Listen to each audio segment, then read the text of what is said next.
میرے بھائیوں میرے بزرگوں، اس وقت جب کتاب و سنت کے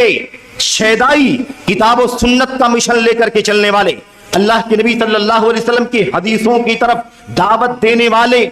اہل الحدیث کا مشن اپنی زبان سے، قلم سے، عمل سے، کردار سے، دعوت سے لے کر کے چلنے والے جب میدان میں آتے ہیں تو ایک بہت عجیب و غریب انداز کا شبہہ پیش کر دیا جاتا ہے، اور یہ کہا جاتا ہے کہ بھلا بتاؤ کہ اہل الحدیث کا جو نام ہے یا اسی سے اور جو متعلق صفاتی نام ہے، سلفیت کا نام ہے یا اہل السنت کا نام ہے یا اہل الحدیث اہل الجماعت کا نام ہے، اور جو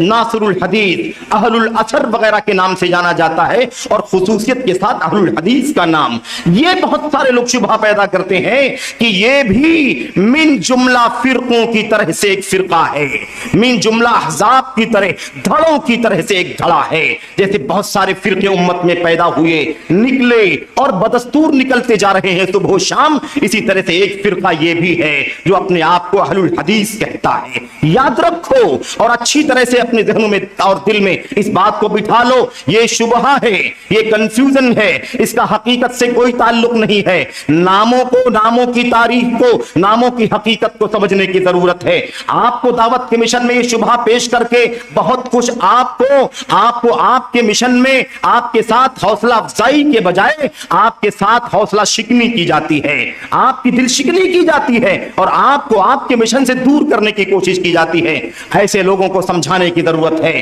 یہ شبہہ ہے۔ اہل حدیث کوئی فرقہ نہیں ہے، اہل الحدیث کوئی حزب نہیں ہے، اہل الحدیث کوئی ٹولی اور گروہ اور جماعت نہیں ہے۔ وَلَا تَكُونُوا مِنَ الْمُشْرِكِينَ مِنَ الَّذِينَ فَرَّقُوا دِينَهُمْ وَكَانُوا شِيَعًا كُلُّ حِزْبٍ بِمَا لَدَيْهِمْ فَرِحُونَ۔ یہ تو تعبیر اللہ تبارک و تعالیٰ نے بیان فرمائی ہے، اللہ کے فضل و کرم سے، اس کی توفیق سے، اس کے کتاب کی آیات سے، اس کے نبی کی سنت کے دلیلوں سے، امت کے سلف صحابہ تابعین تبع تابعین کی سیرت کی روشنی میں یاد رکھو، اہل الحدیث کوئی فرقہ نہیں ہے، یہ کوئی ٹولی نہیں ہے، یہ کوئی دھڑا نہیں ہے، بلکہ یہ دراصل اسی اترے ہوئے قرآن کی سچی تعبیر ہے جس کا آغاز غار حرا کے اندر ہوا تھا۔ یہ اسی سنت کی تعبیر ہے جو محمد الرسول اللہ صلی اللہ علیہ وسلم کی زبان سے نکلی ہے اور صحابہ کے ذریعے سے آج منتقل ہو کے محدثین کی کوششوں سے سنت کی کتابوں کے اندر لکھی جا چکی ہے، درج کی جا چکی ہیں۔ یہ دراصل انہی تابعین عظام کے مشن کی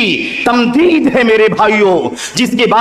بارے میں نبی کریم صلی اللہ علیہ وسلم نے بشارت سنائی تھی۔ تو اہل الحدیث یعنی اہل النبی، اہل الحدیث